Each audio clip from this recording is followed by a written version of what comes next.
So we had just set them. Score now is 165 to 83 for us.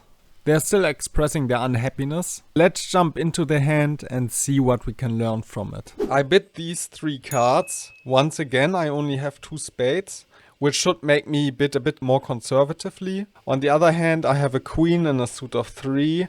And in general, I have a lot of high cards in those 2 suits next to the ace and hearts that give me the hope that if I lose an unexpected point, I may be able to win back one as well.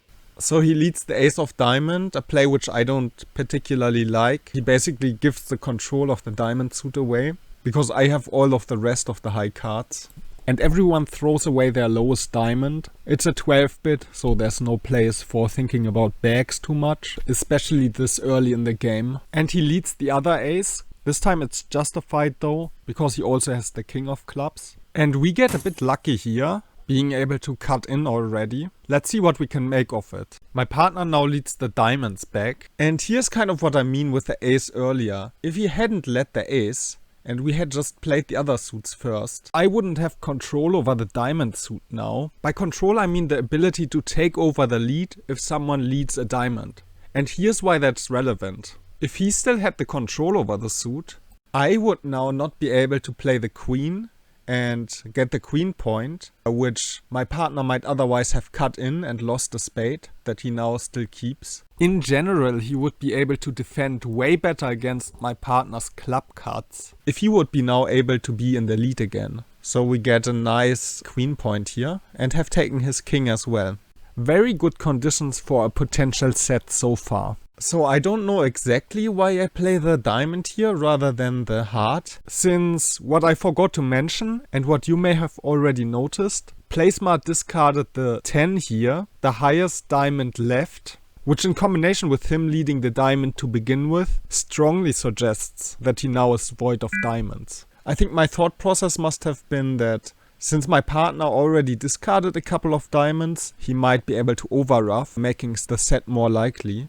But in this case, PlaySmart gets a cutting point, which actually doesn't give him that much advantage because he has to cut in quite high, giving us the information that he may not have very many spades, but rather a couple but rather high ones. I'm not sure exactly what PlaySmart is thinking here leading the clubs. Maybe he's trying to void my partner of spades, or maybe he also thinks my partner be able to get overruffed. Unluckily for him, his partner still has a club and I'm the one who is also void in clubs now, so I get to make a discard and my partner still gets his cheap cutting book. Partner plays hearts, so I get to take my ace point. I return the hearts lead now. Partner had played it to me. Spade is very uncertain, especially given my holding with only 1 card to protect the king. Pretty clear choice. Rockwell now wins it with the king and then with the jack, which is an unexpected point. You know, Steve Fleishman says on an 11-bit, if you see a team win an unexpected point like that early in a suit, it's usually unlikely that you are able to set them. In this case it's a 12-bit though. Let's see if we can still do it.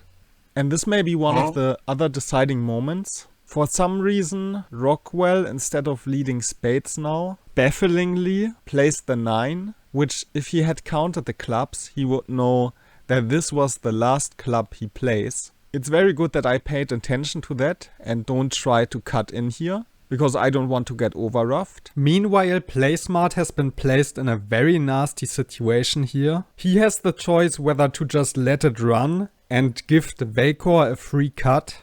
Instead, he decides to cut in high, but of course, since it's the last card, he ends up getting overruffed. My teammate plays the ace now. That's how decisive it was for me not to play any spade to his club last round, because now I can still discard my 5 and in the next round I have the boss spade leading the other team with no chance but to look at another deduction of their points since we got our second set in a row.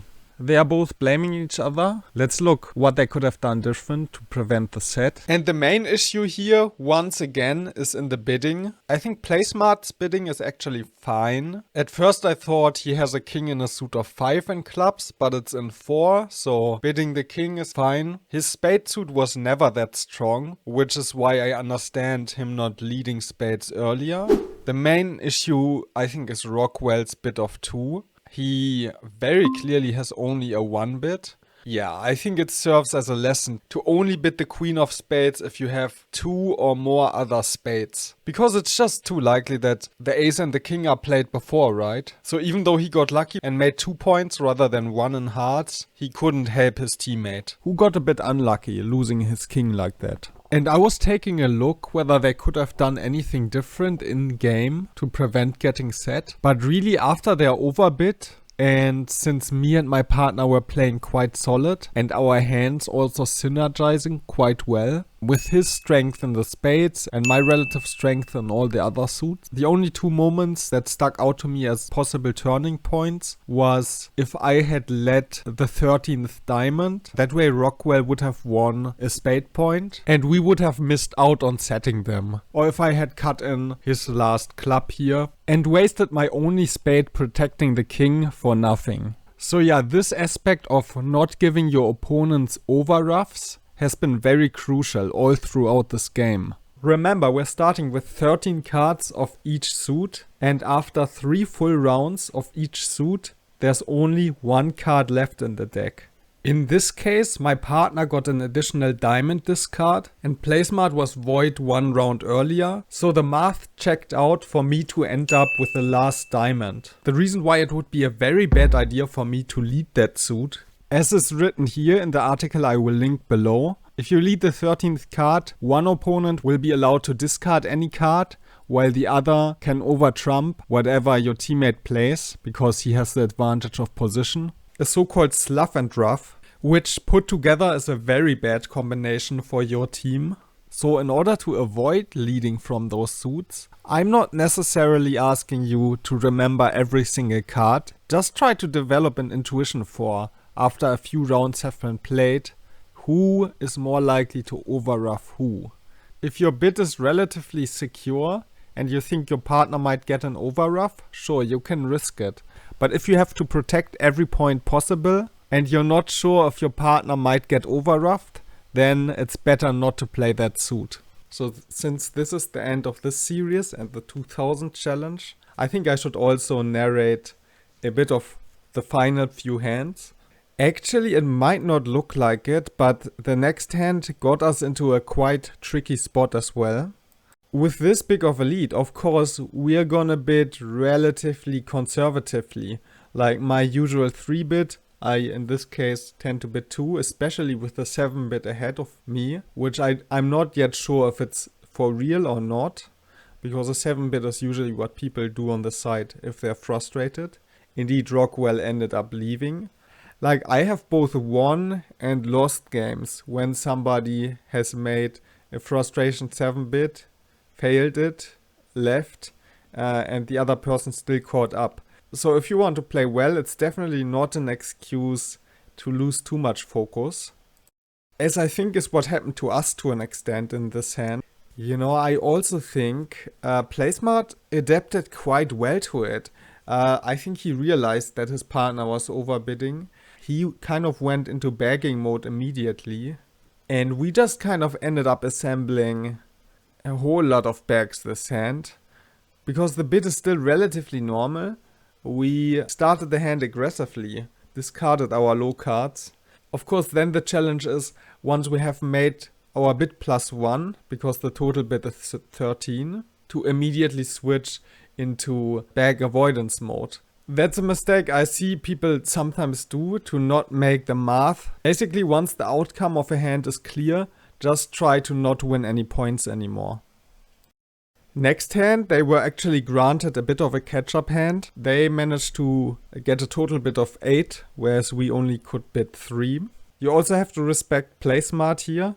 I cut it short, but he still puts a lot of time and thought in his bidding, despite being so far behind.